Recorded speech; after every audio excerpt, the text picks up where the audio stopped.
తాటి ఇడ్లీ ఎలా చేసుకోవాలో ఆల్రెడీ లాంగ్ వీడియోలో అప్లోడ్ చేసేసి ఉన్నాను. అండ్ నాట్ ఓన్లీ తాటి ఇడ్లీ, తాటి రొట్టె అండ్ తాటి బూరెలు కూడా. కానీ మళ్ళీ ఏంటి ఈవిడ షార్ట్ పెట్టింది అనుకుంటున్నారా? సో, నాకు ఎక్కువగా సబ్స్క్రైబర్స్ చూసేది మాత్రం షార్ట్సే. సో, షార్ట్స్ రూపంలో కూడా మన సబ్స్క్రైబర్స్‌కి, వ్యూవర్స్‌కి ఈ మంచి రెసిపీ అందించాలని చెప్పి నేను మళ్ళీ ఈ షార్ట్ రూపంలో కూడా మీ ముందుకు తీసుకొస్తున్నాను క్లియర్‌గా. అయితే ఈ వీడియోలో నేను ఓన్లీ తాటి ఇడ్లీ ఎలా చేసుకోవాలో మాత్రమే చూపిస్తున్నాను. సో, బాగా పండిన తాటి పండుని గుజ్జంతా కూడా ఇలా సెపరేట్ చేసుకోవాలి. వీడియోలో చూపించినట్టుగా పీచు ఏమీ లేకుండా సెపరేట్ చేసేసుకొని పక్కకు పెట్టుకోవాలి. సో, తీసి పెట్టిన తాటిపండు గుజ్జులో మనం తీపి ఎంత తింటామో అంటే మన స్వీట్‌నెస్‌కి సరిపడా బెల్లం తురిమి పెట్టుకొని ఇట్లా మీ స్వీట్‌నెస్‌కి తగ్గట్టు బెల్లం వేసుకోండి.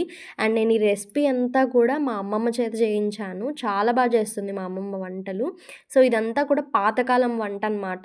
అంటే ఆ రోజుల్లో ఇట్లా చేసుకునేవాళ్ళంట. సో, ఈ రోజుల్లో ఇవన్నీ అంతరించిపోతా ఉన్నాయి ఈ టేస్ట్‌లన్నీ. సో, ఖచ్చితంగా తాటిపండు దొరికితే ఇది ట్రై చేయండి. చాలా బావుంది. సో, బెల్లం అంతా కరిగిన తర్వాత కొంచెం సాల్ట్ అలాగే బియ్యం కడిగి ఆరబెట్టుకున్న తర్వాత రవ్వలాగా మనం మిక్సీ చేసుకోవాలి. సో, బియ్యపు రవ్వనమాట. సో, బియ్యం రవ్వ గూడా వేసుకొని ఆ గుజ్జుకు సరిపడినంత చూపిస్తున్న విధంగా కలుపుకోవాలి.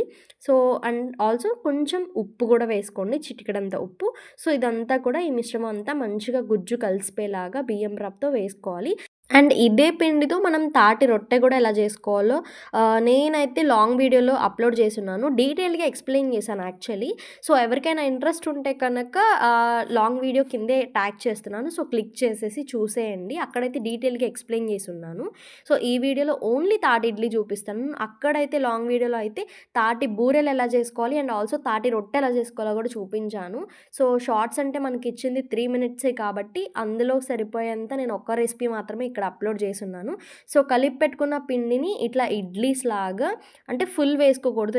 హాఫ్ హాఫ్ మాత్రమే నింపుకుంటే సో దట్ అది ఉడికిన తర్వాత ఇంకా పొంగుతుంది. సో, ఒక 30 మినిట్స్ అయితే కనుక ఇది ఉడకడానికి పడుతుంది. సో, రవ్వ అంతా కూడా పూర్తిగా ఉడికిందో లేదో చెక్ చేసుకొని స్టవ్ ఆఫ్ చేసుకొని సర్వ్ చేసుకుంటే తాటి ఇడ్లీ రెడీ అయిపోయినట్టే. సో, హెల్తీ అని కూడా చెప్పచ్చు. అండ్ కరెక్ట్‌గా ఈ సీజన్‌లో దొరుకుతుంది. సో, దొరికిన వాళ్ళైతే ఖచ్చితంగా ట్రై చేయండి ఈ టేస్ట్. చాలా చాలా బావుంటుంది అండ్ మీకు నచ్చుతుంది కూడా. ట్రై చేసి కామెంట్ చేసేయండి. Thank you for watching. Please subscribe.